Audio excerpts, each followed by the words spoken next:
see if this is working.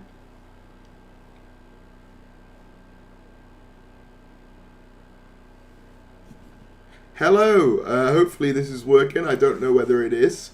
We're here, we're live. It is 12th of July, otherwise known as my birthday.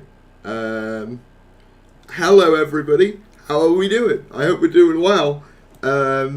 This is going to be a pretty chill stream. I've got a couple of news items I want to cover, as well as a few things I want to just talk about in general. And of course, if any of you have any questions, feel free to drop them in. Thank you all for all the birthday messages.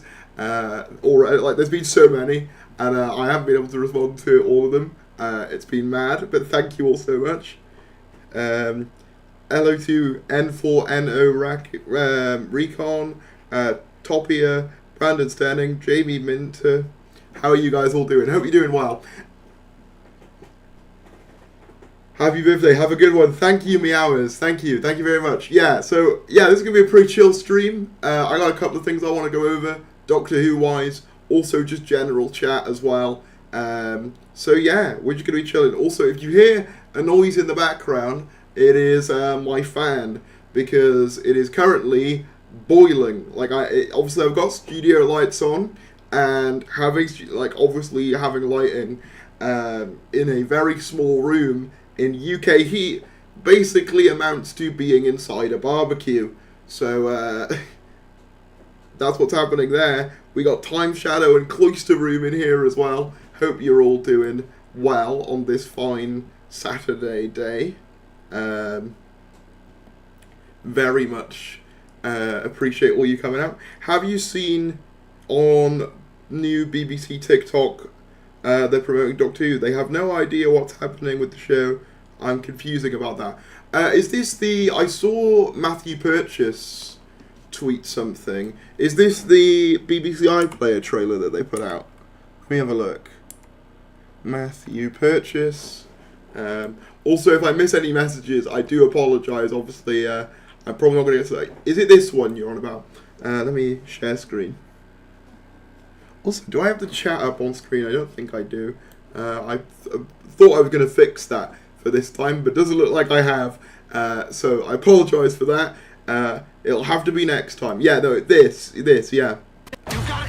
Is the desktop audio on? Yes, it is. Good. All right. Come back with me! Where do you think you're going? Where we're going, we don't need roads. There's something quite fun about seeing Back to the Future and Doctor Who next to each other. It just, something about that, it satisfies like a nerd part of my brain. Right, go! Hold on tight, because this is going to be quite a ride. Visit new worlds with family adventures on BBC iPlayer. Yeah, so obviously they're still promoting Doctor Who, which is very good.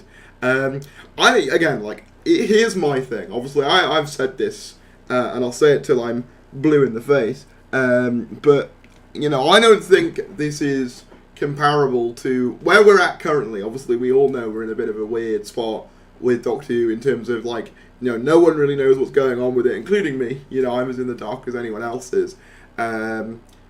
And I've never claimed otherwise. But obviously, I think this is different to 1989, which is obviously what it mostly gets compared to, in the sense that, the BBC definitely seem to want to keep it going.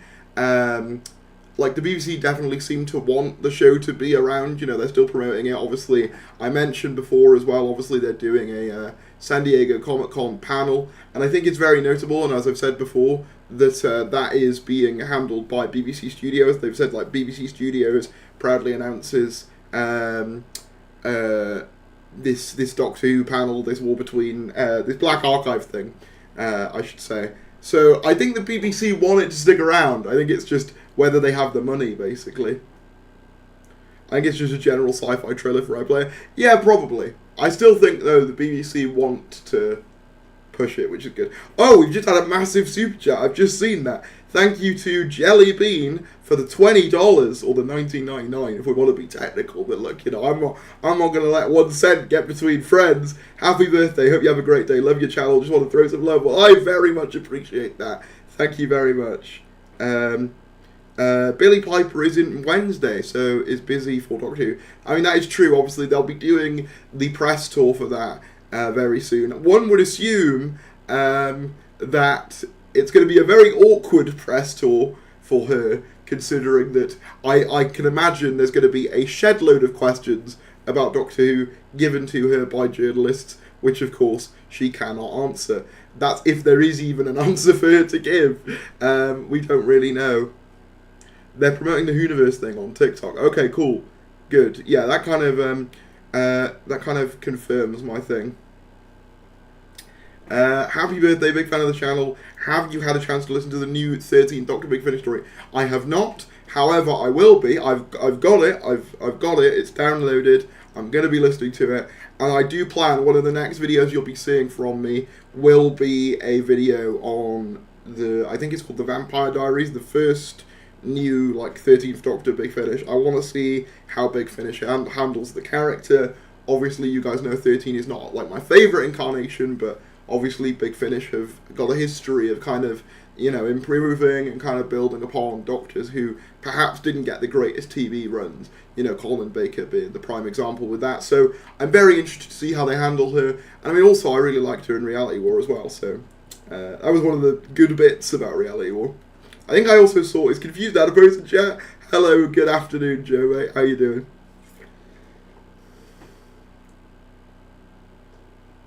Do you think the ending of Reality War lets the episode down? Yes, but I think it had issues beyond just that ending. I think I had issues. I mean, I could talk about Reality War for ages. I do want to do, one of the videos I want to do is kind of a overview of this era now that it's seemingly done, at least for, kind of an extended period of time. I want to do an extended overview of this era, but for me, one of the biggest frustrations with Reality War, even outside the Billy Piper thing, is the treatment of Belinda Chandra. I thought that arc was so good, and, her wanting to get back to her profession, and then for that to be completely written over, and her be given a completely different motivation out of nowhere in the finale. For me, that didn't work even beyond Billy Piper, unfortunately. I also just think some of the dialogue in it is questionable, to say the least. But yeah, so that's my thoughts on that. Anyway, speaking of Joe, actually, there's something I wanted to talk about, which I haven't actually gotten around to in videos yet. So, there was this big hullabaloo about a week ago, I want to say, where there was this article and kind of it was being spread around. Sorry, I've still got a little bit of something in my throat, as you can probably hear. But it's mainly healed now. But there was this thing being sort of thrown around in the media where, obviously, about a week ago, Russell T Davies said he has no idea whether Billy Piper is the 16th Doctor, or is the Doctor, I should say. Which, I mean, is kind of true from at least the last Doctor Who magazine issue. However, the thing with that is, obviously, Doctor Who magazine is written long in advance. So, obviously, this came out more recently than that. This was about a week ago. And I saw a lot of people kind of taking this quote and going, there's nothing, there's no ideas, he's got nothing. And I just wanted to kind of show, because I think it was Joe who posted this, the original context of this clip, because if you watch it, he comes across a lot better, and it's very clearly kind of just a joke that he's playing on the panelists or on the presenters of this show, this podcast that he's on. So let's take a quick look at that. Right, we've got to ask the question and you don't have to answer because I've said that we wouldn't delve too much into this. But the episode that ended with because I want to, because that's why I'm asking. Billy, is she returning as the? I knew you wouldn't answer. I didn't want to. Why? What happened? No, I have no idea. Wow. We've had 2 years of a wonderful shooting. I've been drilled by tougher than. Yeah, have you? Hold on, I'm not sure. Okay. And she's kind of let a few little things go when she had her interview for Unleashed. Really? Yes. Oh, yes. I watched that. Did you enjoy working with her? When's that? Because we're probably a year behind it. No. Okay, you're not going to crack. But she would make a very good doctor, though, wouldn't she? Just taking it away, do you think So there you go. That was the context of the original clip, and I wanted to play that because obviously it's very different from the context that is presented by the articles. The articles were, you know, obviously just the quote without the accompanying imagery. And I guess the reason I wanted to do this segment is I think obviously it's so easy for things to just be like blown way into like out of proportion, when if you actually watch the context that supplements them, they're so much less kind of sensational. Does that make sense? Obviously I don't know whether Russell does have a plan for Billy Piper. He may not, but I think it was funny watching people kind of use this as proof when if you watch it, it could very easily just be him playing coy with, like, you know, a presenter, which of course he's going to do. Whether he has a plan or not, he's not going to say it. You know, he's not going to say, oh yeah, this is what the plan is.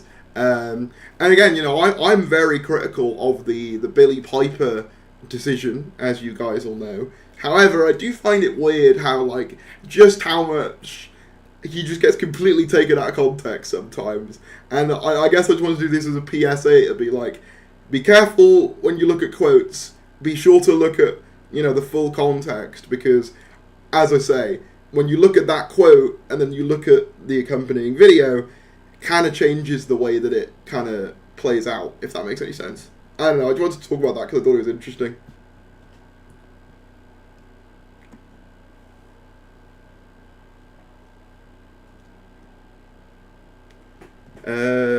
Hope you have a good. Thank you. I think the new Doctor is Tom Holland. I very much doubt it. I doubt it a little bit.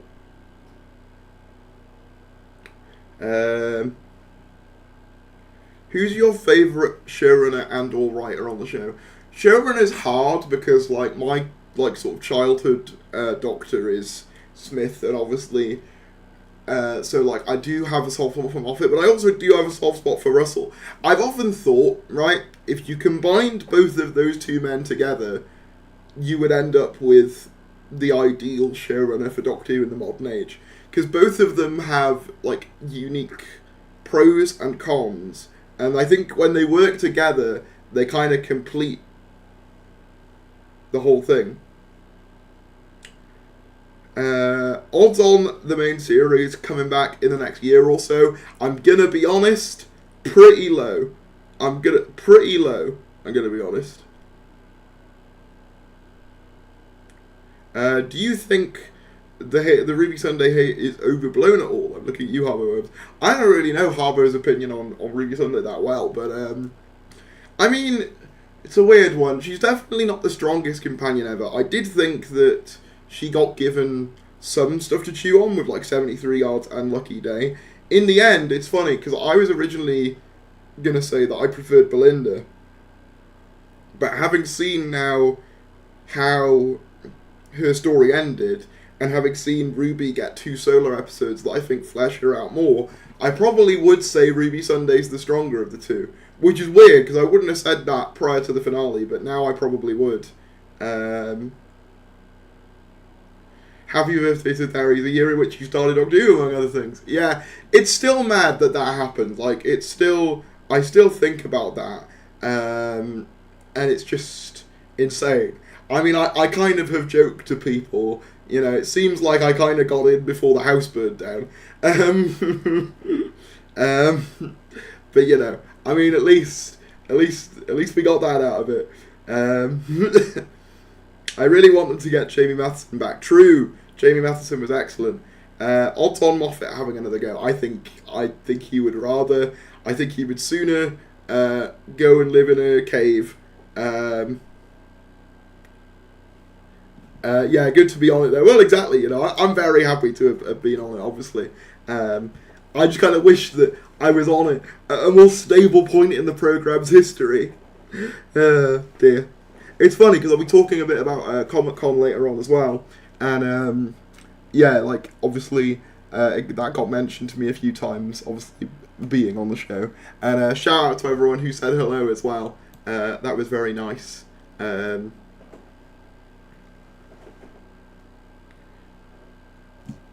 still think it's possible RTD is playing with us, and there is an extra special already in the can with Ncuti and proper closure for his tenure. I don't know, man. I don't know. That seems a bit secret fourth Sherlock episode to me. Like, don't get me wrong, I would love to be on the Hope train with you. I really would. But I'm not convinced, I'm afraid. I wish I was. I'm unfortunately not, though. As much as I would have liked to, I would like to be.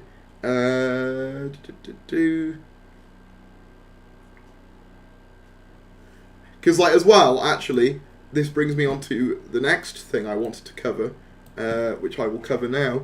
Hence why I said it's the next thing I'll cover, which is this, which is Ncuti has confirmed he's not returning to Doctor Who. Obviously, William Who's tweet. Ncuti has confirmed he's not returning to Doctor Who, which is not a surprise, lol, despite the wishful thinking for some. Very interesting, though, he says he doesn't know who the next Doctor is. Wonder if he's aware Billy isn't playing the 16th Doctor, or she's at least not full-time. So yeah, this was a very interesting clip for a few reasons, and I'm going to play it and then I'm obviously give you my thoughts. Right. People come off and they say, he did.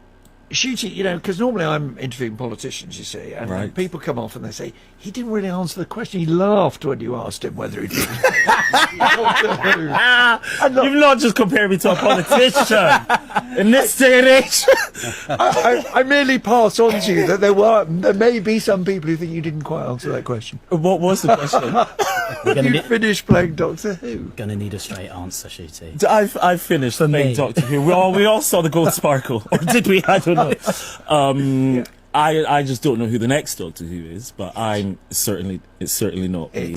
So yeah, this interview is fascinating to me for a couple of reasons. Number one, I don't blame him at all for not wanting to be compared to a politician, especially these days. Very fair enough response to that. Second of all, I think it's interesting the way he said, you know, obviously he's done with Doctor Who, which we all kind of knew, right? We all kind of knew. Like, obviously I know that there's been some people, we spoke in chat earlier, someone saying, oh, you know, he might come back to do an extra thing. I think he is done. And, I mean, I kind of thought that ever since, I mean, you know, he regenerated. You know, that's normally it. But to hear him say it, you know, and kind of officially say, I'm done with it, still makes me a little bit sad, not gonna lie. You know, even though I knew it was the case, kind of hurts to hear him say it a little bit. The other thing I thought was interesting about his quote here is, we all saw the gold sparkle, or did we? So, that's interesting to me on a couple of levels, because it's kind of like, does he not know whether the gold sparkle was added, or is that a comment on the fact that the ratings were lower than they were anticipating? Obviously, I don't want to get into the whole ratings debate, but I just thought that was an interesting quote from him. Maybe he's more so just saying, you know, that not everyone would have watched it, especially maybe, you know, the audience for BBC Radio, you know, maybe like some of them wouldn't have watched it, I don't know. But that was an interesting quote. And then obviously the final quote, which everyone has latched onto, being the whole, you know, I don't know who the next Doctor is, but it isn't me, obviously implies that it isn't Billy Piper. I mean, obviously, we don't really know what Ncuti's been told with regards to the future of the show, whether he's really been told anything, you know. I mean, he might well be just as in the dark as the rest of us, but the fact that he said he doesn't know who the next Doctor is at least somewhat implies that, like, Billy isn't the mainline replacement, like, full-time, because we know that, like, Ncuti knows about Billy Piper being at the end. They've interacted on Instagram and stuff, so it's not like he's unaware that Billy Piper appeared, but he's aware but still says he doesn't know who the next Doctor is, once again implying that Billy Piper is not a permanent thing. I do think it's kind of sad as well that, like, because of all this, Ncuti doesn't really get that moment where he, like, hands off the baton to someone else. Do you know what I mean? He kind of exists in this weird limbo state, because even though that's kind of true of Jodie as well, because obviously Jodie and David's sequences were filmed, you know, quite far apart, you know, there still was that phone call between the two of them where Jodie was like, what? I can't believe it's you. And then, of course, you know, they had a group call with Ncuti as well. And there's kind of this tradition of, you know, all the Doctors meeting and interacting, and, you know, there's all those old photos of David Tennant and Matt Smith on the TARDIS together for the first time, and there's that story of Matt Smith giving Peter Capaldi his watch as he wanders away. And I just think it's kind of a shame that there isn't any of that, for Ncuti in this case. There isn't a handoff. There isn't kind of this. It's just another one of those traditions that, while not being like a hugely important thing, I think it's just kind of sad that he doesn't have, Like, even Sylvester McCoy got his handoff in the movie in the end. So, yeah. I will also say it's very weird seeing him without the mustache now. That's weird. Obviously, I know that that's how we all became familiar with him, most likely through Sex Education. But man, it's like the mustache has just become such a synonymous thing with Ncuti's image in my head now because of Doctor Who that it's weird seeing him without it. But I wish him all the best. I just, yeah, I can't help but be a little bit sad that it is all over. I do think that given more time and some better circumstances, he could have been an all-timer Doctor. I just, it does make me sad the way it all panned out. It is my birthday, yes it is.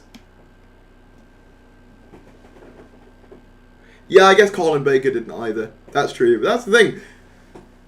All of this, it's interesting. I mean, obviously, where we're at now feels to me very similar to where we were. Obviously, I'm saying it's different to 1989, but I do think there are parallels to be drawn between the 15th Doctor era and the 7th Doctor era. They both start with a more kind of light-hearted, child-centric kind of opening series, followed then by a second series that was, darker. You have a lot of gods and all that sort of stuff coming into it, and also the idea of Time Lord lore and all this sort of stuff, and obviously the show leaning more into its legacy. Obviously the 80s was very big on that. Obviously Remembrance of the Daleks literally returns to Totter's Lane. Obviously you've got stories, obviously it's not a Sylve story, it's a Colin story, but Attack of the Cybermen obviously being a sequel to Tomb of the Cybermen and all this sort of stuff. Have you been following the Sylvester McCoy allegations? No. Has he got allegations? Oh no, wait. What? Are there allegations? Wait, hang on. Wait, what? Sorry, that completely caught me off guard.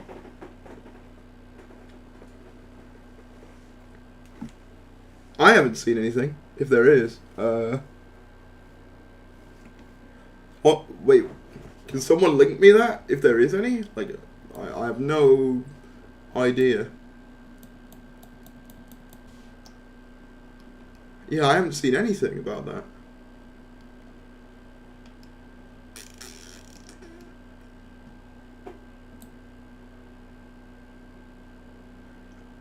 On his official Twitter page. I can have a look. I'm not going to put it on screen just in case I don't know what it is. That's weird. Sylvester.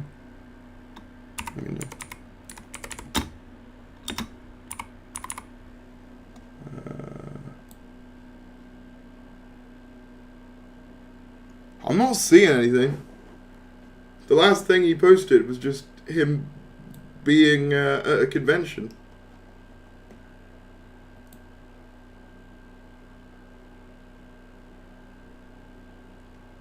I can't see anything. You might have to link it to me. I have not seen any of this. There's nothing on his Twitter.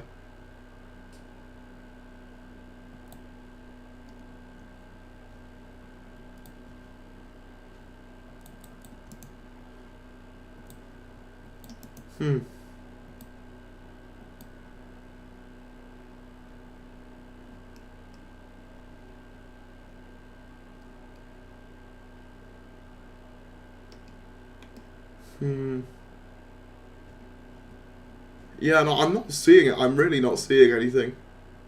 I'm looking, and it's just not there.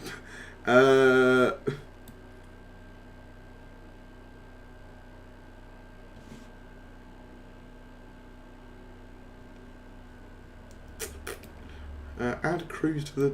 I think as I searched that and I didn't find anything then.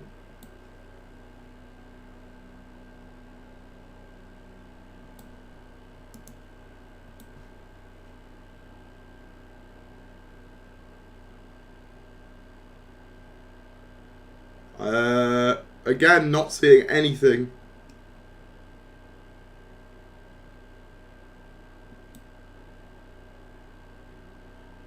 There's a Facebook post.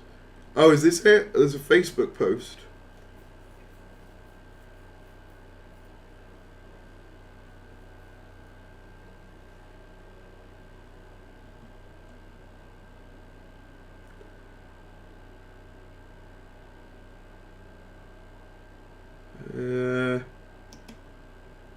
Still not really finding much.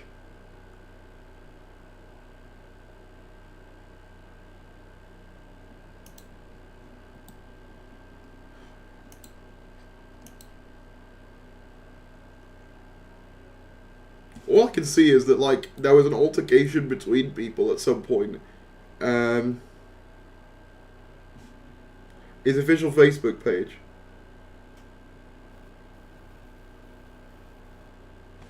Hang on.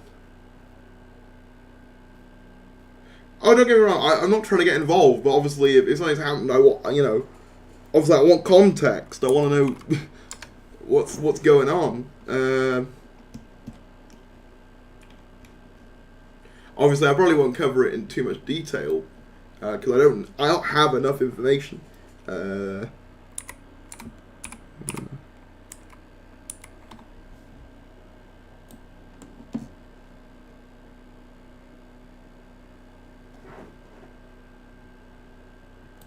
Okay, I found the statement. I'm gonna read it.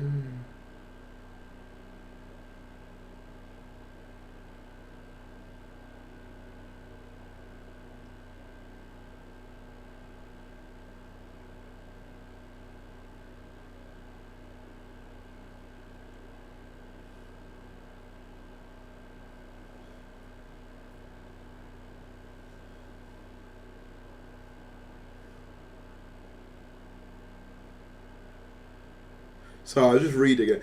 I will probably have to look into that more because I do not know the full thing.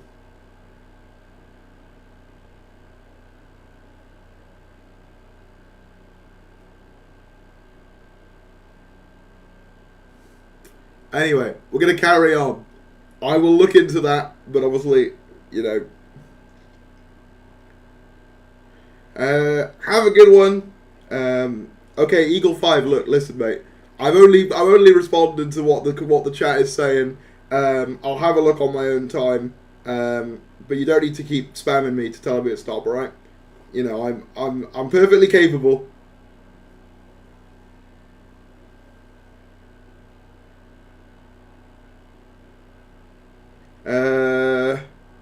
Only 22, yeah, I'm only 22. Well, you say that. I'm starting to feel old now.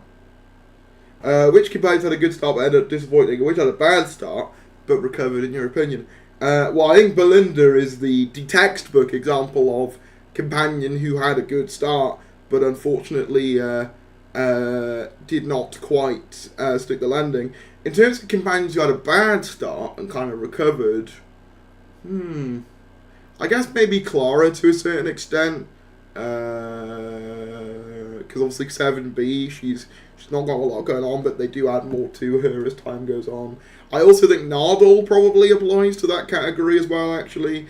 I never really was a huge fan of him early on, but obviously the stuff they added as time went on was better. Clara got worse as time went on.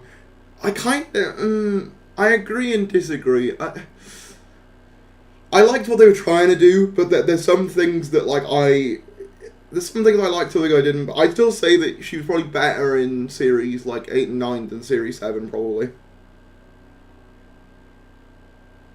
22 and Darius has been looking. How cool is that? Yeah, it's not too bad, is it? I could be doing worse. I like Adric. Adric had a very good end. You know, Adric had a very good end. I wanted to talk about this actually. Let me I'll get it up on stream. I want to talk a bit about the Disney ITV deal.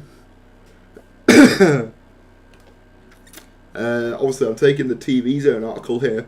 ITV and Disney announced a new partnership which will see hit programs from both broadcasters available on both services. More details.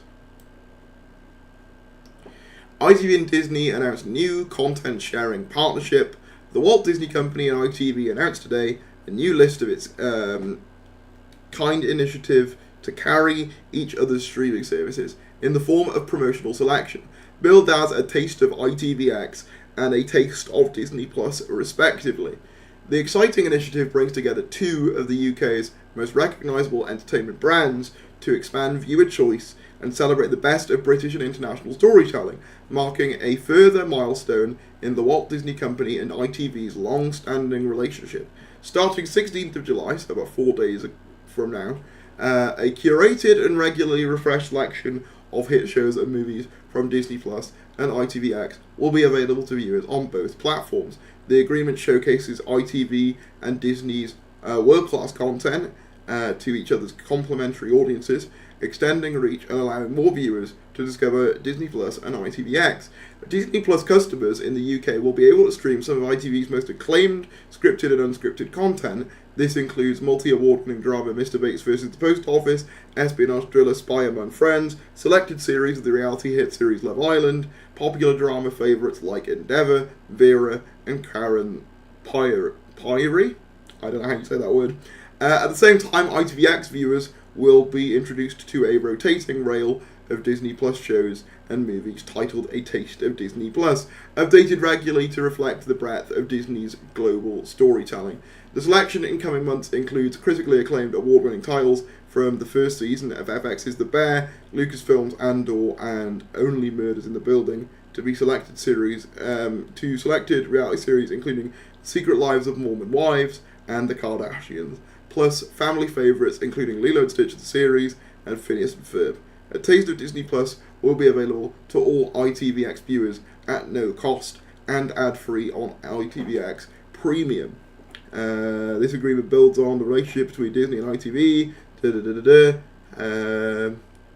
ITV is the free-to-air home of Disney Plus's Renegade Now and the forthcoming Under the Bridge, while ITV Studios, the producer behind hit TV Plus shows including Rivals, Happy Prince, Suspect, The Shooting of Jean-Charles Dominguez, and then obviously a bunch of quotes from people. So the TLDR of this seems to be that ITVX and Disney Plus are entering kind of a shared agreement where they will both kind of reach into each other's catalogues and both will get some exclusive content from the respective services each. So ITVX will get things like Andor, and Disney Plus will get things like, I don't know, Love Island and Mr. Bates vs. the Post Office. That seems to be the initiative as it exists. Now, obviously, I've seen a lot of people talk about this in relation to Doctor Who. Obviously, Doctor Who, we are currently waiting on whether the Doctor Who and Disney Plus deal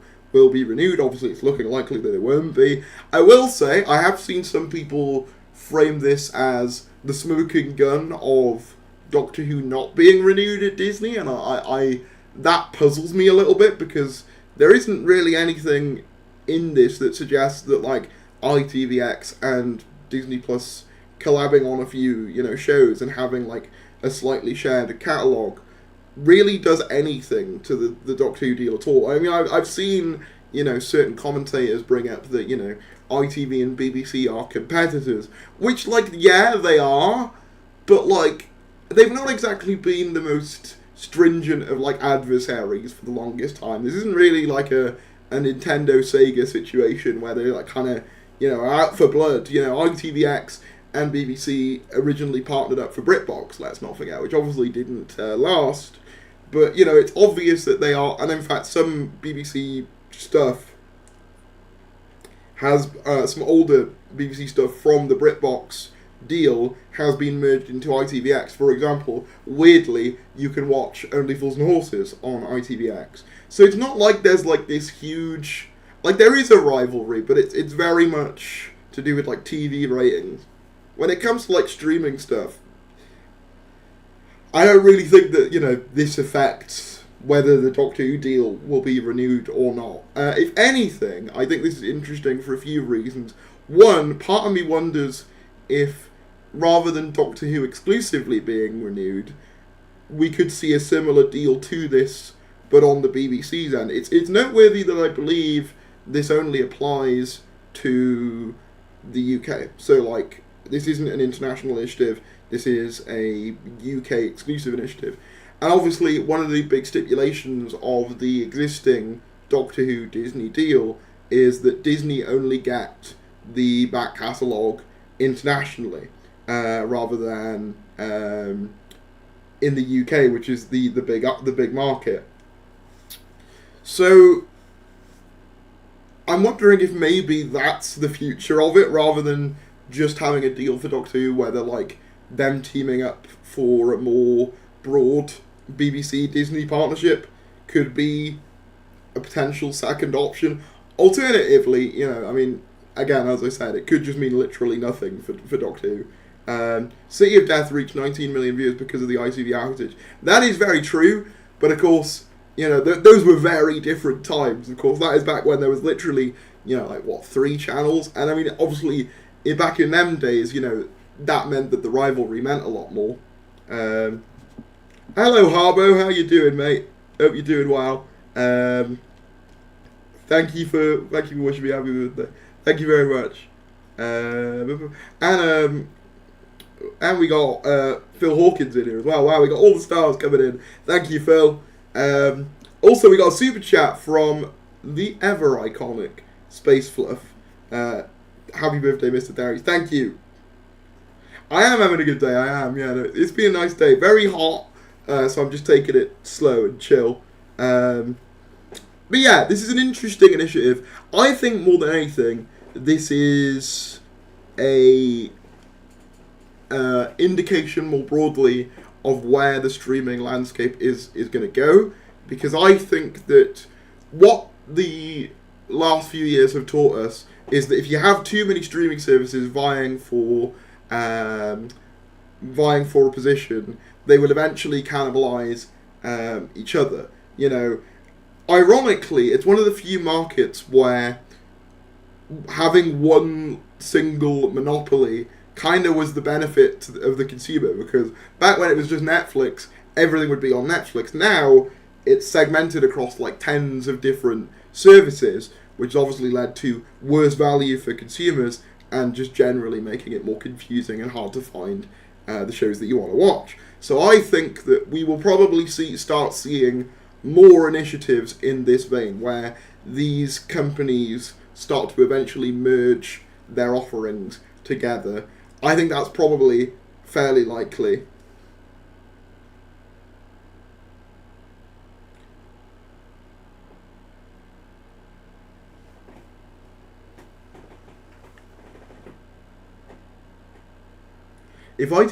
If Phineas and Ferb is going back to ITV, will ITV get the new season of Phineas and Ferb? I don't know.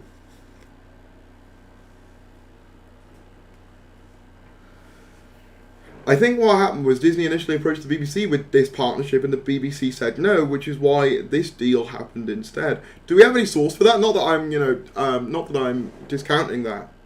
I would just be very curious if that was the case. That would be very interesting.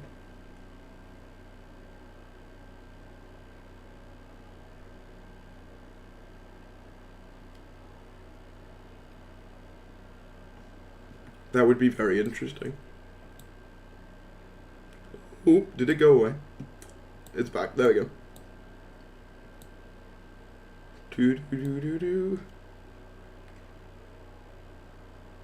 I just joined, so happy birthday and thanks for taking time out of your day to bring some Doctor Who news. Well, it's my pleasure. I love doing this. So yeah, interesting stuff. Again, I don't think this is really the smoking gun people have acted like it is. To be honest, I think people are kind of just looking for something, anything as kind of, evidence one way or the other, when the reality is, we just don't really know. We just don't really know, to be completely honest. Hopefully soon we do, though. obviously I covered in a previous video Tom Spilsbury, who works at Doctor Who magazine, saying, you know, in his opinions, obviously take it with a grain of salt, but his opinion is that, you know, it may be, you know, 4 or 5 years before the show could come back, which, you know, I very much wouldn't want to be the case, but I think that's why my kind of hope and optimism for the show is basically just like at an all-time low. It's not particularly high. If Disney hadn't screwed up the air times, this wouldn't have happened. I mean, I do think that one of the big reasons why this era underperformed is the air times. I think that's a huge part of it. Beyond whatever conversations we want to have about RTD2, and believe me, there are many mistakes in the script, I think that it was borderline sabotage to air it at midnight in the UK. I genuinely do.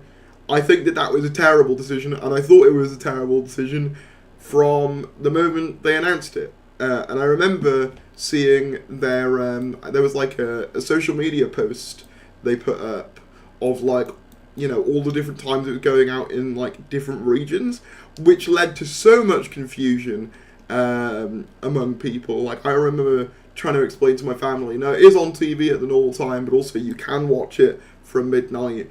And then obviously it got changed then again to, as you say, EVR, 8 AM then, for season 2, which led to like further confusion. Because the thing is, like, at least with, I mean, obviously I didn't agree with the midnight thing either, but like, at least with the midnight thing, you can kind of see the logic of midnight is kind of event television, you know, it kind of is hyping it up. 8 AM is not the time for a, you know, a big show. Like, I know that you could say that, oh well, you know, the Marvel shows come out 8 AM here, which maybe they do, I don't know. But even still, I just think that that's kind of a bizarre time. I don't know, I just think that's kind of bizarre. When I think of 8 AM, I think of like Saturday morning cartoons. You know what I mean? I don't think of, you know, prestige or, you know, big dramas. I think of, you know, Saturday morning cartoons, and obviously watching like Thomas the Tank Engine on Milkshake as a little kid. You know, Tom, you're forever going to be haunted by that one tweet, even if it's perfectly reasonable. Oh, the one. Let me get it up. I'll get it up. Let me get it. People keep posting that. Like, every couple of weeks, someone new posts that tweet, and I'm like, yeah, I did say that. I don't really know how it's evidence of much of anything. But yeah, this is it. Not to call out this person. This is just the most recent example. So the context is someone's tweeted, what's the worst tweet you've ever seen? And then someone quote tweeted it with a picture of my tweet, which says, Doctor Who is about to be the biggest thing in the world again, and I couldn't be happier. Now bear in mind, this was posted at 25th of October 2022, which as far as I'm aware is just after Power of the Doctor, and just after it was announced that Disney were going to be taking over the global streaming rights. So I feel like, yeah, obviously this was premature, and obviously it didn't work out the way that, you know, obviously we all probably wanted it to. I find it weird that this is the tweet that gets, like, called out the most when, like, I feel like a lot of us thought that at the time. Not everyone, but a lot of people did. You know, and I kind of quote tweeted it, being like, you know, can't a man have hope? You know, because I was just hopeful at the time. Because, like, on paper, in my head, it just made sense. I was like, okay, you've got, you know, the guy who revived Doctor Who in the first place and made it, like, a huge success. You've got what was at the time probably the biggest streaming service beaming it across the world internationally. And you've got an anniversary starring David Tennant to launch everything off. Like, everything seemed to align in my head for this to be a huge success. And obviously I understand why it's funny and poorly aged that obviously didn't happen. But I don't know whether it's necessarily my fault that that's poorly aged.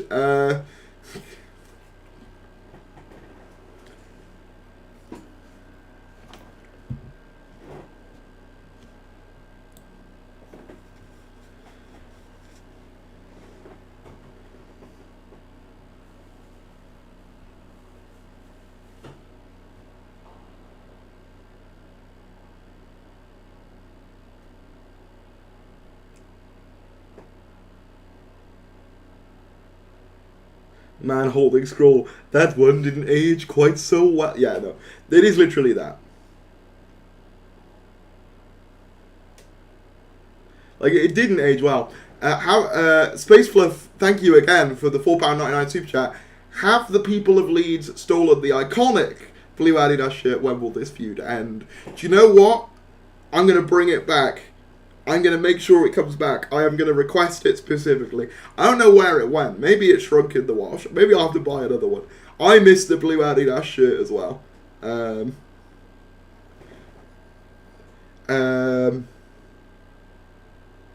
No, that tweet did not age well. But, like, you know, it was a logical thing to assume at the time. Yeah, we all had optimism. It's weird that people like you were somehow bad for saying it. Yeah, I mean, I get a lot of random stuff on Twitter. You know, I probably, you know, I've been trying to use it a lot less and basically just post memes. Because for some reason, like, Twitter has decided that, like, at least Doctor Who Twitter has decided I am its personal, like, Antichrist. I don't really know why. Like, yeah, you know, I'm outspoken in my opinions and all that. But a lot of my takes are, like, the most mild Doctor Who takes ever. Like, if you think I'm controversial, you should speak to some of the people who go to these conventions, because they do not hold back. You know, they will just say things and you'll be like, wow, you know. Okay. I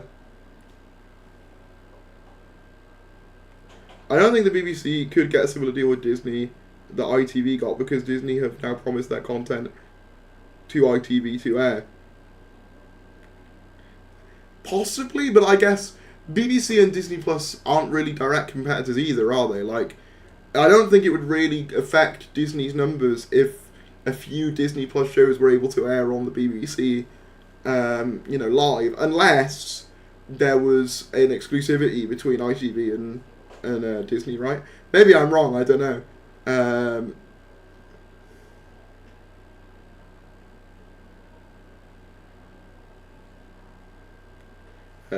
Can't believe Tom killed my dog, slept with my wife, and got me fired from my job. Exactly. Look, you know, I'm just evil. You know, sometimes I kind of feel like this is such a like a wanky example, but if you ever see the movie Megamind, where everyone just treats him like a villain from day one, so he's like, you know what, might as well. You know what, might as well. That's kind of what I feel like sometimes. Like, well, if I'm gonna be anyway, might as well have fun with it at this stage. But no, like, it's just weird. I mean, it's true in the other way as well. Like, I saw a tweet the other day, and it is true, you know, like, some people, like, I don't want people, like, idolizing, like, too much. I hate all that stuff when people are like, when people will treat creators like they're, I don't know, like, they're like gods, you know? Not saying people treat me like that, and I'm saying, like, I wouldn't want to be treated in that capacity, but you know what I mean? I don't like that kind of putting people on a pedestal thing. From my perspective, I'm just a guy, but that goes both ways. To be honest, I feel like, at least on Twitter, I get a lot more the other way, where people will try and, like, knock me down off of, you know, a supposed pedestal rather than lift me up onto one. And I don't want either, to be clear, but it's just, yeah, it's absolute mess. I came off Twitter X, it's just become too toxic. It really is. Cough, cough, Snyder cult, cough. Ooh, yeah, I mean, obviously, I watched Superman last night. In fact, let me get the, actually, it's really funny you mentioned that, because I watched Superman last night, and literally, right, within seconds of tweeting that I'd seen Superman, an account I'd never seen before, in fact, I'll get it up. So, obviously, this is me with the poster for Superman. I very much enjoyed the movie, by the way. Go see it if you are interested in that sort of thing. I won't talk spoilers here because, you know, obviously it came out yesterday, so I'm going to assume that a lot of people haven't seen it yet. But obviously this is me with it, and obviously I posted this 10:32 last night, you know, so I just came out the cinema. I watched it like 7:30. It was like 2.5, 3-ish hours. I can't actually remember how long it was. And then literally, within seconds, so this was 17 hours ago, like, this guy called Cold Trickle, literally the same minute, this account that I was like, I'm not trying to put them on blast, I'd never spoken to this account in my life, never seen them before, was already, like, peak cringe. within the same minute that I tweeted the word Superman. So this guy clearly was just searching up the word Superman, sorting from latest and going, oh, this guy enjoyed it. Better put that it's cringe. Bro, Twitter's wild, man. Twitter's just insane. It's just insane. I just mad stuff. I don't know what's going on with people. People need to chill, you know?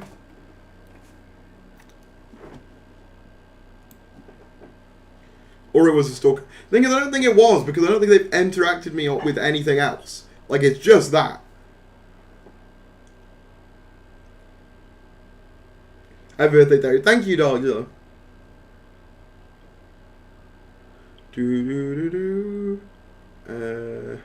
It's more that ITV will already have negotiated to have rights to show, so they won't be able to distribute them to a rival of ITV. Yeah, that's fair.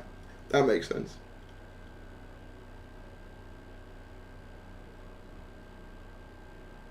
It's the toy makers giggle in all of our phones making us go crazy. True. Very true.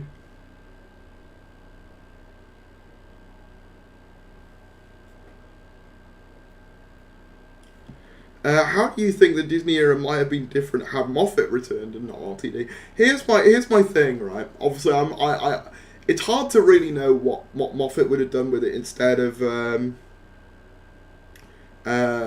Russell. I will say though, I find it funny when people are like, oh, you know, Moffat the GOAT, you know, Moffat would have done it great. I guarantee you, if it was Moffat that came back and not Russell T Davies, the conversations would be almost exactly the same. People would be saying that Moffat shouldn't have come back. You know, he's been around too long. It should have been someone else, or it should have been Russell instead. I guarantee you, those exact same conversations would be happening, just flipped around. I can almost guarantee it. I don't really know what Moffat would do the second time around. In all honesty,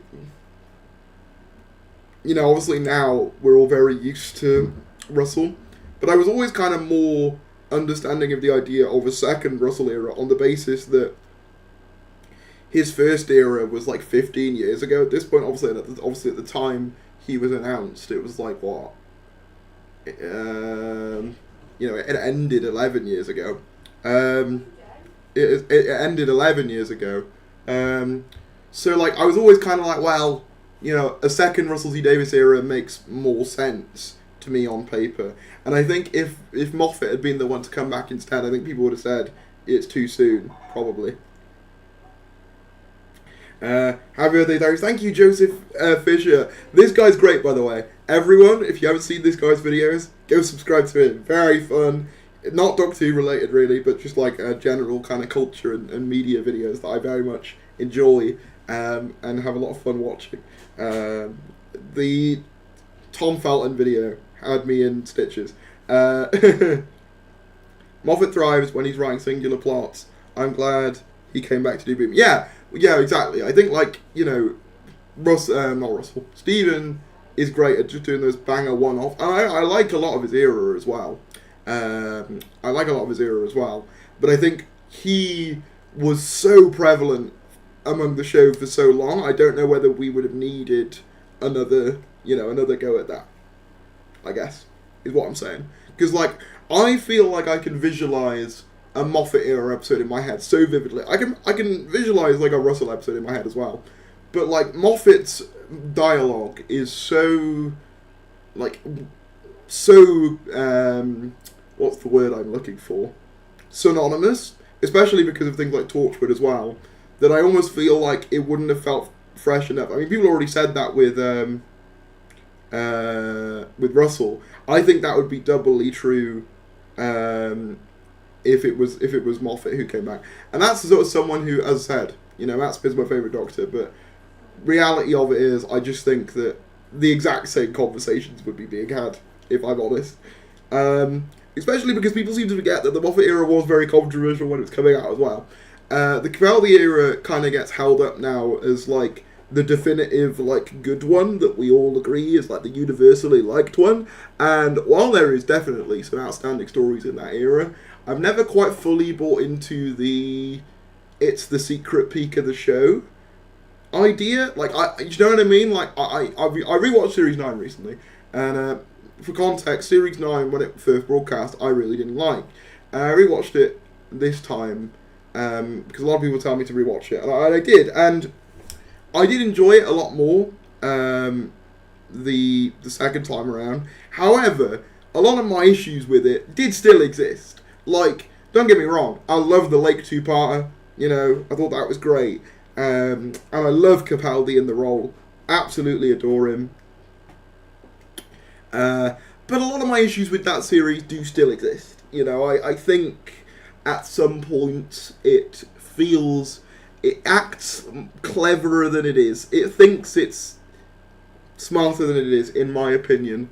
And you also get episodes like Sleep No More, which I think are just really bad. And I'm not a fan of the Dalek opener for a variety of reasons. A, because of, you know, the changes it makes to the Daleks, and B, because of its weird handling of Davros. I feel like people don't talk about this a lot. Obviously, I know that Davros became a bit of a hot button issue a couple of years ago with the whole Destination Skaro controversy. But does everyone else find it weird that, like, the Doctor just, like, chucks a disabled bloke out of his chair and, you know, rides around in it, and then also has a line of dialogue where he says, oh, you know, your genie is so smart, but you couldn't even build legs. And I was just like, ooh, not too sure about the optics of that. Maybe it's just me as a disabled person, that stuff hits differently. But I don't know, that story always just rubbed me up the wrong way. And I mean, the whole thing with the Daleks and them saying exterminate, meaning I love you, and him opening his eyes, which, like, no. You know, him opening his eyes is more offensive than Destination Skaro to me, I'll be honest.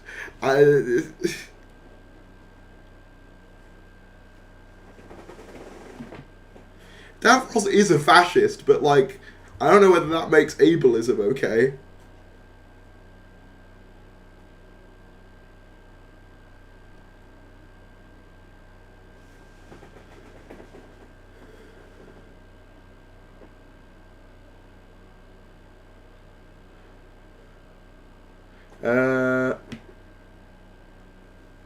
What if 17 turned out to be Russell? That would be funny. Only against... I still think, though, even if you were to say that he would only do it to a fascist, the argument of, oh, you're so smart, but you couldn't even build legs, just really is not something I think the Doctor should be saying.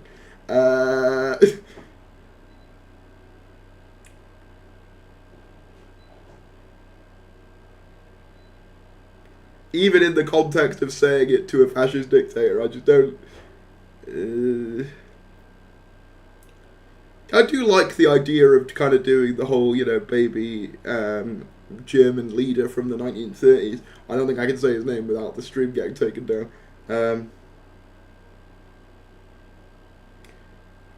I think as well, it's weird with Sleep No More as well, because I was rewatching that, and that obviously has the first trans actress ever in Doctor Who, and they make her like a grunt that can only, and like who's only there to be like physically threatening and can only speak in like a couple of words.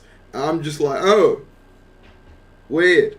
I think the point I'm making is, obviously a lot of people talk about, you know, when Doctor Who does political oopsies, like for example, obviously there was a lot of discussion around Interstellar Song Contest, which is incredibly valid, but I think it's always been true that like Doctor Who has never always gotten it 100% right 100% of the time. It's probably my argument I would make.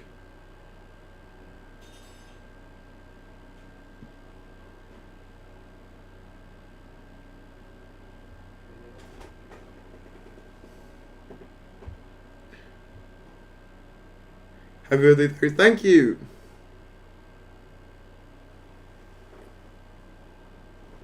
Was it Toby Warehouse? No, Sleep No More was Mark Gatiss, wasn't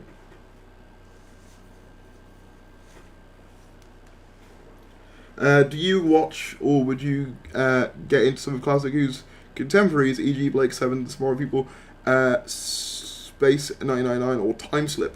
Blake 7 is one that I really want to get into. That's probably going to be something that I do get into. Maybe that'll be something that I do in the vacuum, because I saw Space Fluff earlier. I don't know whether he's still in the chat, asking what I'm planning on doing during the the hiatus, I guess you could call it, or during the period where Doctor Who isn't on. And obviously I've got, quite a few ideas. In fact, I could show you one idea that I currently have. Have you heard that? Thank you, Thomas. Very much appreciate that. Yeah, there was that one Dodgy Torchwood episode that was him, yeah. There is one thing I can show you guys. So one of my future videos is going to be me pitching a Doctor Who reboot. Now, for the record, I'm not saying that they should reboot Doctor Who. However, a thought occurred to me the other night, and I haven't been able to stop thinking about it ever since I originally kind of pondered it.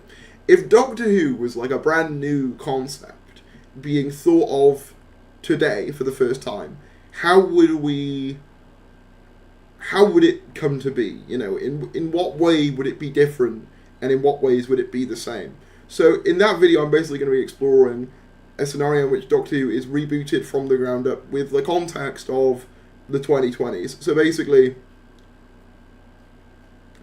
a new continuity, no Timeless Child, no Boy Generation, nothing like that. And no existing stories exist. It's a brand new continuity, and just kind of my pitch for a complete and total reboot. Which again, I'm not saying they necessarily should do. However, there are some compelling arguments for doing that. But that's kind of a video that I'm currently working on. Perhaps Darius could pivot into Pokemon like Harvard and Dan have done. Hot take, I'm not a big Pokemon guy. Never really appealed to me. I like Nintendo, I like Mario and Zelda and all that stuff. Pokemon never grabbed me. But I can show you the thumbnail for that video that I am working on. So I'm going to put that in here.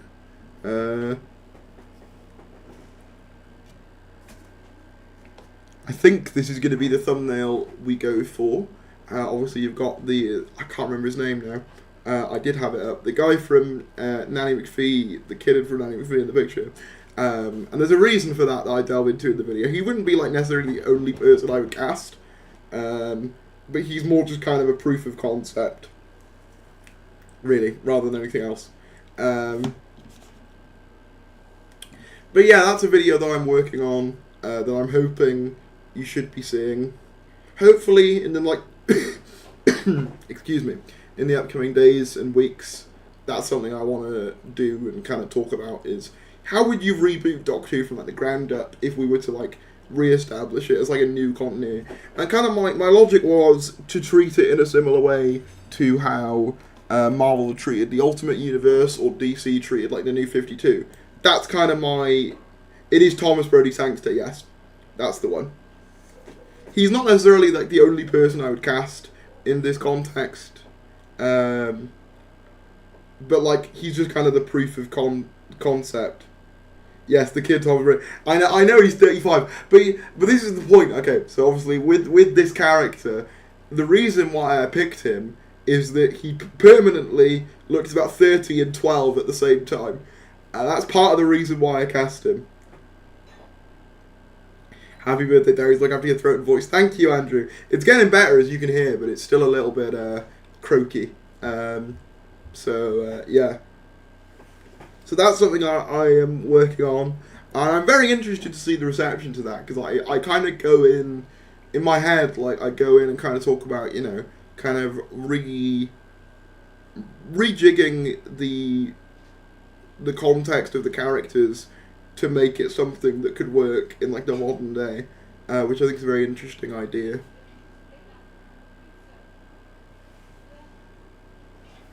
How important is the history? Do you think the history is to the success or lack of sometimes for the show? That is a very interesting. And then you follow it up with saying, does it weigh it down or make it more popular? Very interesting question. I think as of recent, its over-reliance on its history has been a hindrance, and it's one of the reasons why I decided to kind of do this video idea of doing a Doctor Who reboot and what that would entail. I do think recently it's been more of a hindrance, but equally I think its longevity and its legacy is part of the appeal. There is kind of this this charm to something that's existed for so long, and also, you know, the legacy of, you know, each Doctor and like a new Doctor coming in is such a big part of the franchise's identity, and it's hard to really divorce it from that. So like, I think it depends on time period. Like, I think obviously if you were to ask me in the 50th, I would say, you know, the past actually does, you know, contribute to the overall popularity of the show. If you were to ask me now, I'd say it's more of a hindrance with it. I think it also largely comes down to execution as well, really. Like, if it's executed well, and the past, and, you know, using bits from the past is great, and can really, and reimagining things is great, and can really add to the stories. If done poorly, then it could just make the show feel tired. And I think, honestly, largely, I think it just depends on execution.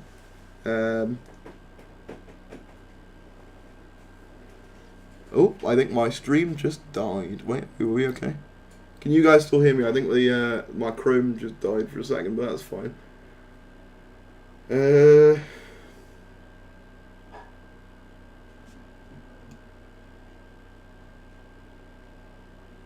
All good. Okay, good. Do.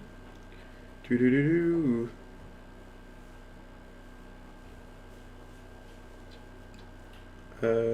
hear you. Oh, good. What was I going to say?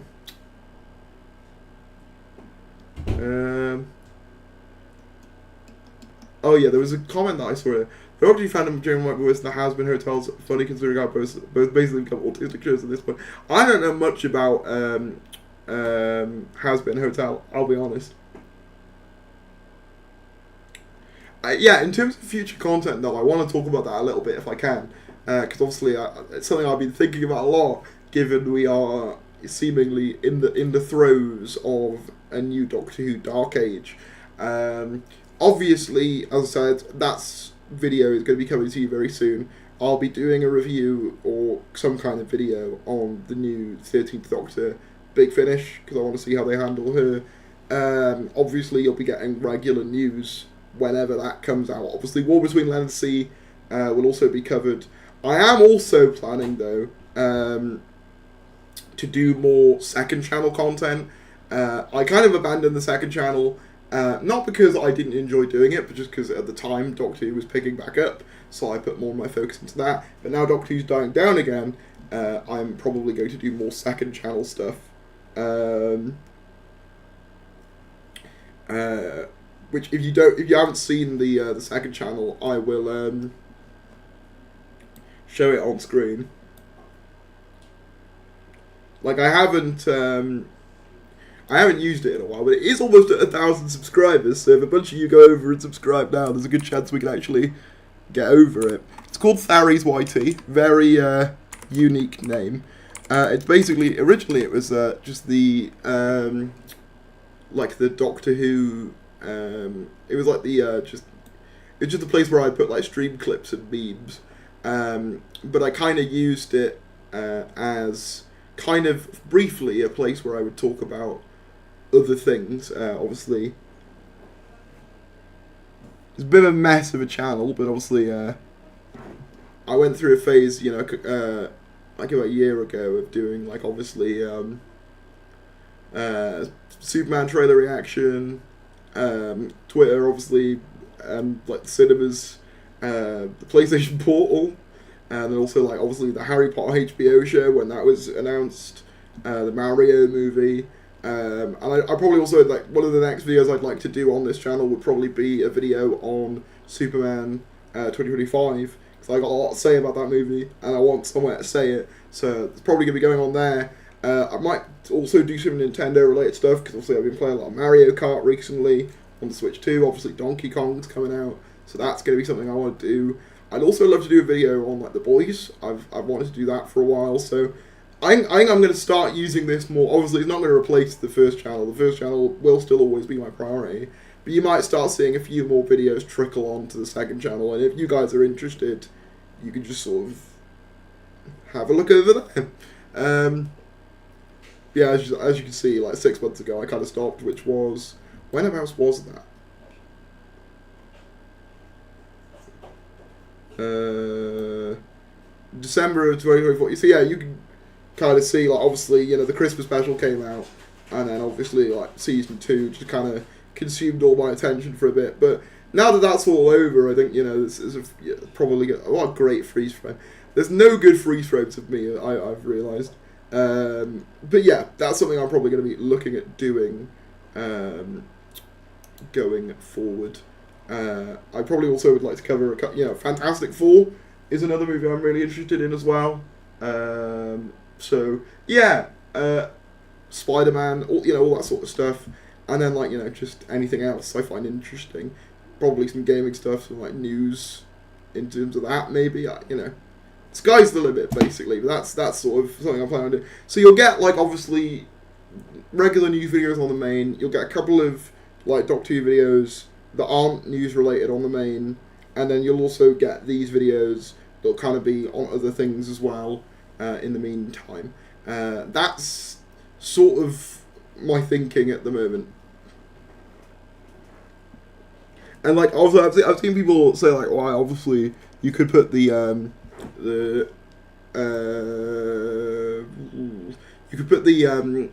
non-Doctor Who stuff on the main, which you could in theory do, but the problem is I think it would completely destroy the algorithm. Doctor Who Souls and Powers, yeah, that was me. It was just a silly video of me taking the Devil's Court scene and dubbing over the intro music from Austin Powers.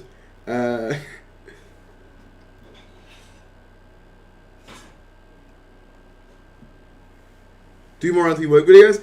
Maybe. I mean, the problem with those videos, they are funny to do, but I do find them a little bit kind of demotivating after a while, because those people are just so, they're just so, hateful, and they're just so, constantly aggressive that, it kind of just is draining after a while. Darius is just Doctor Who channel and Darius YT with other stuff. Yeah, that's the plan. So Darius YT is where you're going to go for my other stuff. Darius regular is obviously still Doctor Who. That is what that channel is, and I'm pretty determined to keep it that way. Austin Doctor Who is just John Pertwee, isn't it? Yeah, pretty much, to be fair. I do love Austin Powers. I love those movies.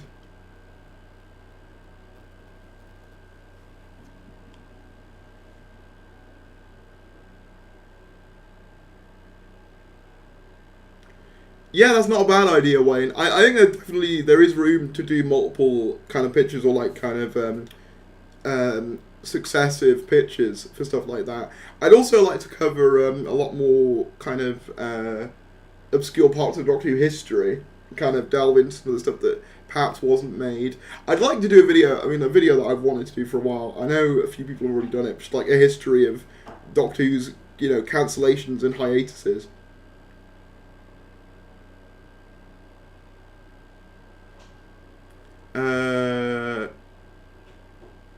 Sorry, what made you start watching Doctor Who? I am 60 and first started watching during the third Doctor tenure. Mind you, back in those days there were only 3 channels. So it was Christmas 2008, and my dad saw it on the television, and he was kind of the stereotype of vaguely remembered Tom Baker, and was just like, oh yeah, you might like this. And boy was he right. And I mean, maybe he regrets it. No, I don't think he does. But yeah, I mean, he was definitely right. I definitely did end up latching onto it.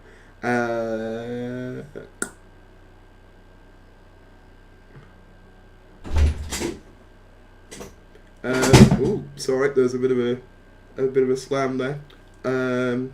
You should do a review of the BBB Doctor Who spin-off films. Oh, the Auton trilogy and the Zygote. Oh, that's an interesting idea. Maybe. I'd have to think about how I would cover those, but potentially. I'm always kind of wary covering, obviously I know BBB were, vaguely professional. Obviously they had some Doctor Who actors in them.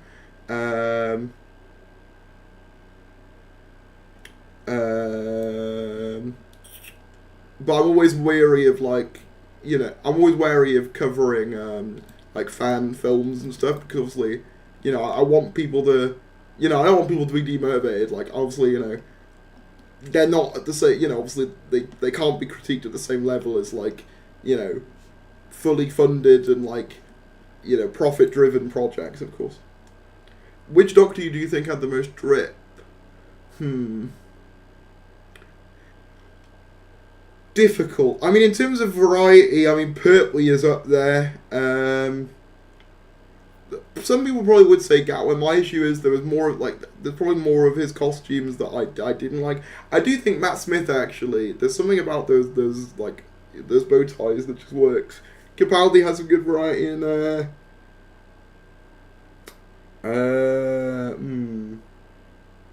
Four's another good one. I might say 11, but just out of bias. I really like, as well, I mean, to be fair, it's not drip, because there's only really one costume. But like 14's costume is so good.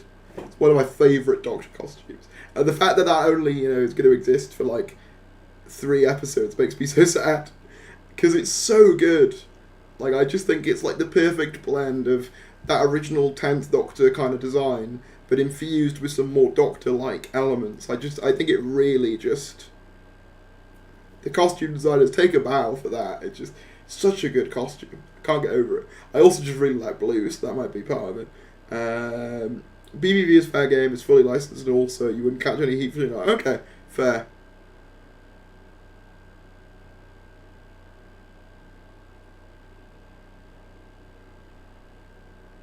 Three years well as Falter Grudge. 4 years my favourite costume. It's just so good. 14's costume is so good.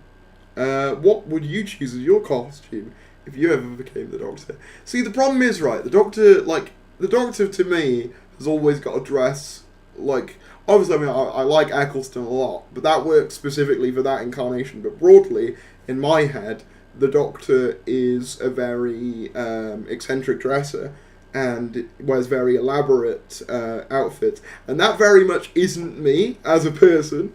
As a person, I'm very much, does it fit me and is it comfortable?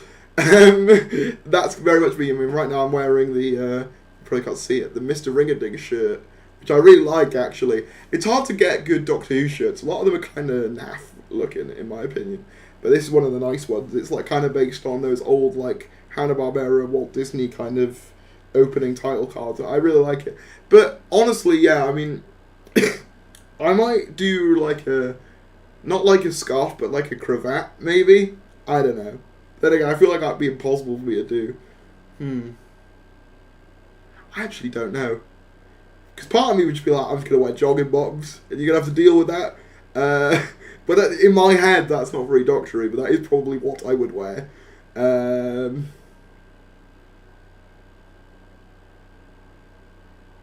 You need to cosplay as 10. I do. Obviously, I've done 14, 15, 11. You know what I really want to do, actually, is 6. I really want to get the 6 coat, because I think that'd be fun. What would your ideal TARDIS interior be like? Probably, it's interesting. I think probably a blend between like the 2023, but with a bit more like kind of homeliness to it. So like I guess the 2023, but sort of maybe more like McGann in sort of visual style. Also like kind of the scope of the 2023, but maybe with some of the more kind of furnished and kind of nice kind of Jules Verne steampunk-esqueness of the McGann console room.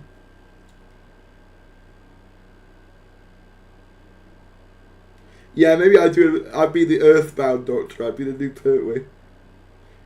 Yeah, like Seven Stars in the Fox movie, or there's that really one cool piece of concept art where it's like, I think it's in an old Doctor Who magazine. I'll see if I can find it, but it's kind of McCoy's console, in between the end of Survival and the TV movie, where it's kind of in between the two. Thing is, the wooden console the Fourth Doctor had, that room is really nice, but that console is way too small, and I don't like the little buttons. Let me find that art.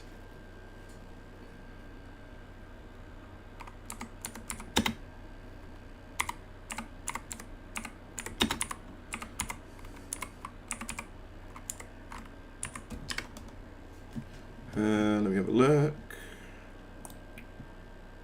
See if I can find this one. from Titan Comics. Where is it? Oh no, that was the different one. Why is it? I clicked on that one and it should be a different one. This one. Like, it's kind of like a nice blend between, you can start to see the beginnings of the McGann console, but you get the old school roundels as well. It's got the classic shorter time rotor or time column, because that's fun fact. It's actually a time column. The time rotor is misattributed. That actually refers to a different part of the console. Why do I know that? Because I'm a loser. But yeah, I really like the look of this, and I also like this one as well, which I think is largely based on the unused Season 27 console. But like, this kind of reminds me, right, of the 2023, but just a little bit more homely. You know what I mean? It just kind of shows to me, like, with a bit more tweaks, I think the 2023 would be really up there. I still really love that console. I see a lot of slack given to that one, and I do still like it. But like, this kind of shows that if you just add a few bits, it really does just set off the design way more.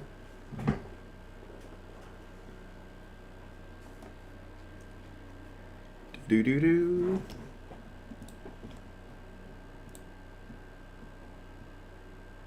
Mr. TARDIS would like the detail of the cat. Very true. Tharies, how are you boiling at your home in Cardiff? Very badly. I mean, I've got studio lights on as well, so I'm probably going to end soon just because it's like a barbecue in here. Do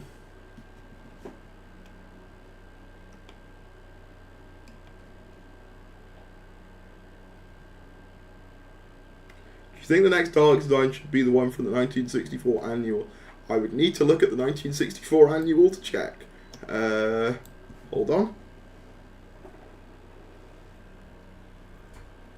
1964 Doctor Who annual.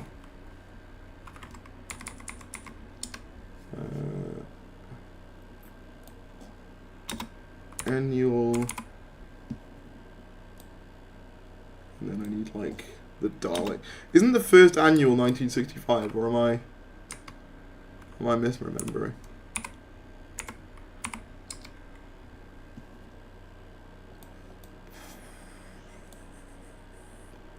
See this one? This is the first one that comes up. I mean, I like it. They're probably a little bit too rounded, probably. I definitely think I would like them to go a more retro-futuristic direction for a new Dalek design whenever they do come back, to be sure. I've always said kind of like the Cushing movies would be really cool to see. Something similar to that.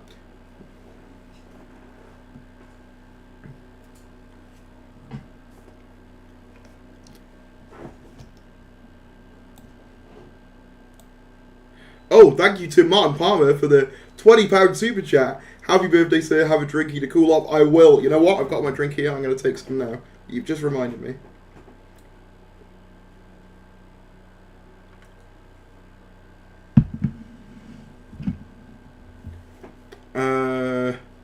What shows are you watching right now? Oh, hello, Who Chase It. Thank you very much as well. What shows am I watching right now? Good question.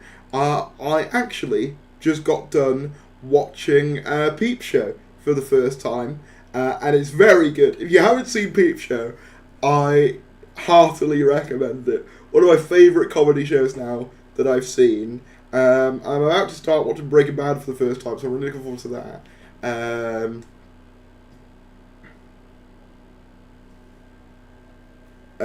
I really don't think the shape of Dark should be messed with, just the finer details. It really depends. Like, I think some tweaks to the shape can work. Like, I'm of the opinion, I mean, you can see them up there. I don't think that the Paradigm are all that bad, you know? Like, I mean, Harbour Worm says, I just don't get the hype around Peep Show. I'm sorry, but you're just wrong. I recommend watching Taskmaster if you haven't already. I watched a bit of it, but I probably should watch more. Zimmerfro, is that their nickname? I don't know. I don't think they're that bad. I think, honestly, the main reason why people didn't like the Paradigm Daleks when they came around, right, was just because they debuted them, like, in a room. There's two things. One, they debuted them in all different colours, which led to the very obvious Teletubby Dalek joke.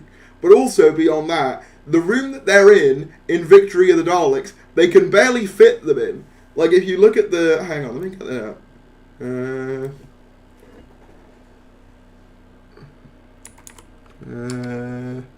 Let me get it up.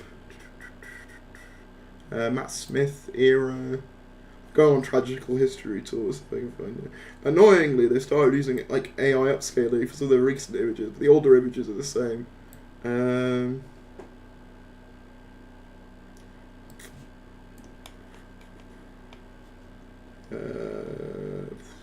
Where is it? Where is it? Where is it? Hold on. Yeah, like, look at this. Hang on. The light fixture is basically touching that Dalek's head. Like, that Dalek is going to get bonked on the head by that light. Like, I think one of the big reasons why they just didn't work is the way that they were shot and the space that they were in. Honestly, I think if they debuted with the metallic look from Asylum, and were in a room that could actually fit them in, I don't think people would have thought they were that bad. And also, the thing is, everyone always makes fun of the hunchbacks, but if you look at the concept art, there was meant to be a gun that came out of there, which would have at least made it make somewhat more sense. So yeah, I am a firm Paradigm Dalek defender. They're not my favourite Dalek design. I don't actually know what my favourite Dalek design is. That is a video I've wanted to do for a while. Have I done that before? I don't believe I have.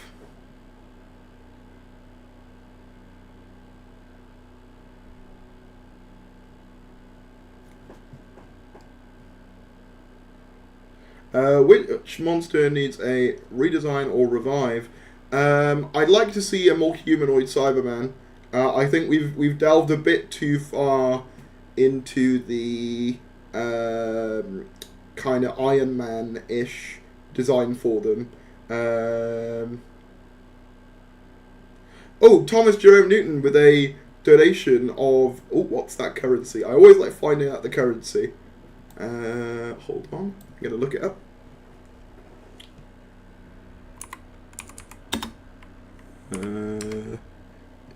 It is Chilean pesos. Thank you for the 5,500 trillion pesos. Check out Armstrong Miller. It's mad fun. Oh, I will have a look. What's that? Like a comedy sketch? Chilean. Yeah.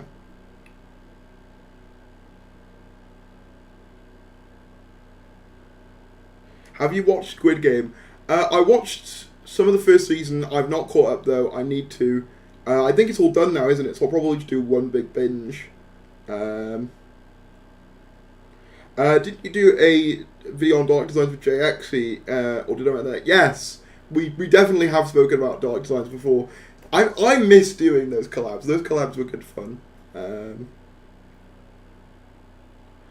Oh yes, that Mitchell Webb look. Yeah. Oh yeah, I've seen that Mitchell Webb look as well. I mean, obviously you get the iconic "Are We the Baddies" sketch, which is phenomenal.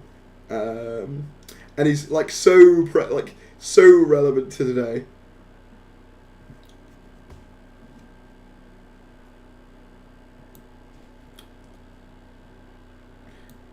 Yeah, hopefully Jay will come back one day. But of course I don't want to pressure them, you know. As long as they're happy, that's the main thing.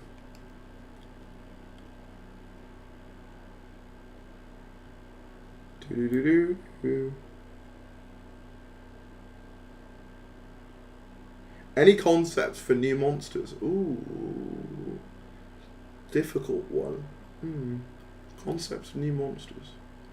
I used to have a kind of vision for spiders who would like traverse the web of time and would like feed on time anomalies. But then the story in the engine came out and was kind of a bit sort of that, not really, but kind of more. It was more based on stories, and you know, the web of stories and the web of fiction.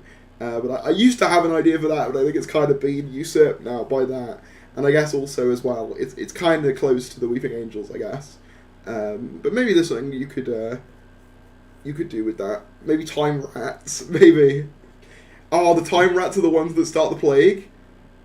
They do it to, like, start, like, a big moment in history. They're like, not only are they just, you know, infecting everyone, but they're like, this is how we cull humanity with the plague.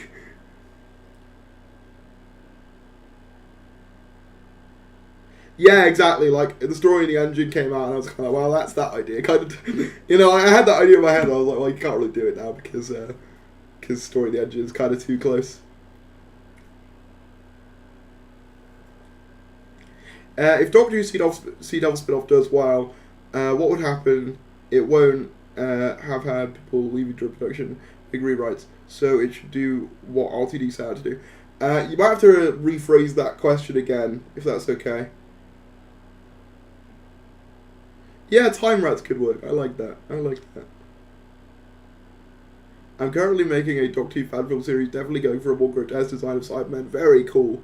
I look forward to seeing that. I love watching fan films. I try and watch as much of them as possible in my own time. Of course, I don't, you know, talk about them too heavily on YouTube, other than obviously to say when I contributed to one, which I do fairly regularly. I mean, whenever Confused Adipose does one of his fan films, I'm always there to kind of, lend a hand, a voice, or a Cyberman head. And I obviously, this fella was in the recent DW 2012 as well. They borrowed that for filming. So I love fan films, and I love the creativity of Doctor Who fans. And obviously Dom was in the chat earlier, who's just wrapped up his run as the Doctor on DW 2012. So, yeah. Disney Doctor Who has big issues because of dropped out cast members and big changes to stories' endings, whereas the spin-off doesn't have those issues, so it could be popular. Maybe. I mean, I will say, it does look more like a TV show. That sounds weird to say, but like, with Doctor Who Seasons 1 and 2, they have kind of an MCU flavour to them. Whereas with War Between, from the trailer that we've seen, it seems a lot more kind of prestige drama-y, if that makes any sense. I don't know how it'll actually be. It'd be really funny if it was like Torchwood Children of Earth level, and everyone's like, this is insane. I doubt that, but anything's possible. It could happen. I'd be very happy if it did. I don't know whether like it would really ever be the saviour of the show or anything though. But before Wildly On, it would be interesting to have a Doctor Who monster that would be a character's reflection. Yeah, that'd be cool. Having someone from the mirror dimension but can only enter the real world using the reflection. That's a really good idea.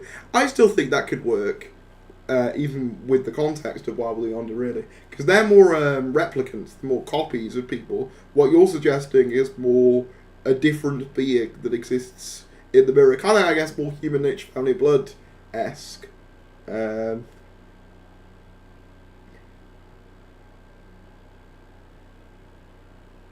Might have a Ncuti cameo that has not been mentioned yet. I doubt it. And even if they did film one, it'd be weird to include it now. Because I remember... Because there's a lot of interesting stories around DC about how, like, there was meant to be... obviously, like, there was meant to be... like, obviously a Batgirl movie with Michael Keaton in it. And there was meant to be, like, a Henry Cavill cameo in... I think it was Aquaman 2. So a lot of these things, even if they're filmed, can often get shelved. But I don't know whether they would have even filmed it. Yeah, the Not things were kind of like that, yeah. It's kind of difficult with Doctor Who monsters, I think, because the core way you can make a Doctor Who monster, like, work, the core philosophy to any Doctor Who monster is, you've got to take something mundane and make it kind of extraordinary. I think that's the bulk of like what most Doctor Who monsters are. Obviously, that's not really a catch-all rule. Like, obviously, the Cybermen aren't really anything that we have in our own world. But even in them, you can kind of draw parallels to like real-world prosthetics and genetic augmentation and all this sort of stuff. I would say that's the core thing of any Doctor Who monster. Like, obviously, the Weeping Angels, statues that move, autons, shop window dummies that come to life. You've got things like, most of them, like a lot of them, just end up as facsimiles of real world things. It's definitely more of a Moffat idea, but I do think it's broadly true of the show in general. Like, killer garden gnomes, and also killer inflatable chair. You know? It's obviously, again, as I said, it's not all-encompassing. But even if you look at something like Mr. Ring-a-Ding, that's taking an old-school cartoon and making him come to life. You know, that's something that exists in the real world that you are taking to an extreme point, which I think is largely what most good Doctor Who monsters are. Should the Moon-based Sidemen come back or the 10th planet? I mean, I would love to see the Talos Sidemen come back, because they're my favourite. Especially because we already had them on Das One's back. A killer paintbrush. Well, that just reminds me of Epic Mickey. That just reminds me of Epic Mickey, that does.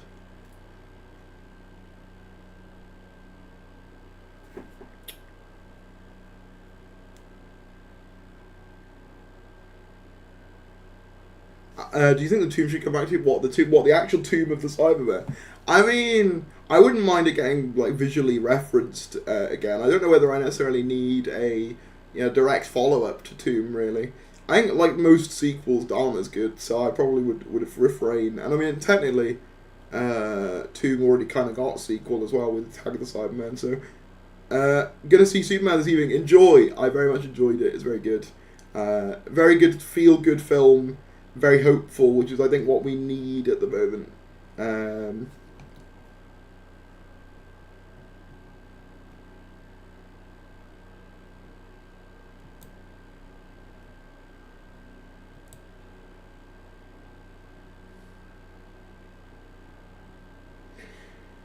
I've always thought that there was like, in terms of like Doctor Who villain concepts though, because you just got me thinking about that now. I've always thought there was an interesting idea in like, you know the what are they called? You know the doll things where like there's like little men inside of them and they get smaller and smaller as they go along. I can't think of the name of it. You know the ones like the wooden things that you open up and then a little one's in there and then you open up the little one and then even littler one's inside and it just goes on and on and on and on and on. That I've always thought, imagine like the horror concept of like a bunch of people trapped inside them. The Russian dolls, yeah, the nesting dolls.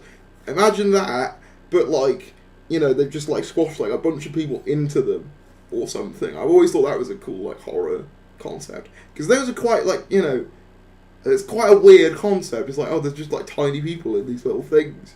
You know, what if like a nesting doll like had like little like, you know, pocket dimensions inside of it and each one got smaller and smaller and smaller till like a point where it was just, you know, like like one room. I think there's something there. Kind of reminds me a bit of if you've ever seen the Rick and Morty episode where they go inside Rick's car battery and then there's like obviously a universe is powering his car battery and then there's a smaller universe inside that universe, and then there's a smaller universe inside that. Oh yeah, they are statues. You're right. Damn.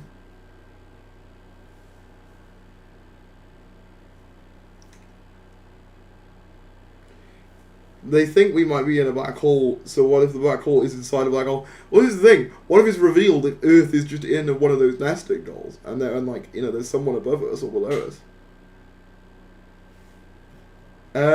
But listen, it's been a very fun stream, but I'm going to head off. It has been about an hour and 40 minutes.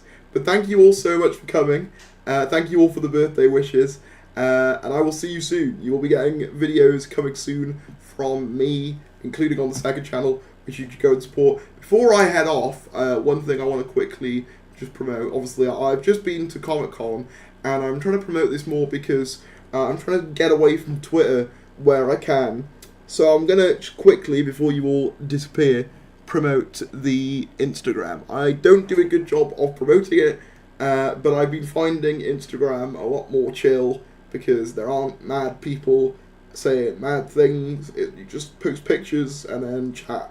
So if you want to follow me and like see pictures from life, Instagram's a good place to go. So yeah, I'm just going to promote that. Obviously, Comic Con photos will be coming out on there as well. Steph DeWhaley there from Joyce of the World. See me with some Transformers, me in London. You know, I had a great time. But if you want to like follow me and see what I'm doing, that's there as well. But I'm gonna head off. But thank you all for watching. I appreciate it. If you did enjoy, be sure to leave a like on the stream, subscribe, and all of that. I'm tired now. You can tell it's hot. Take care, everyone. Bye bye.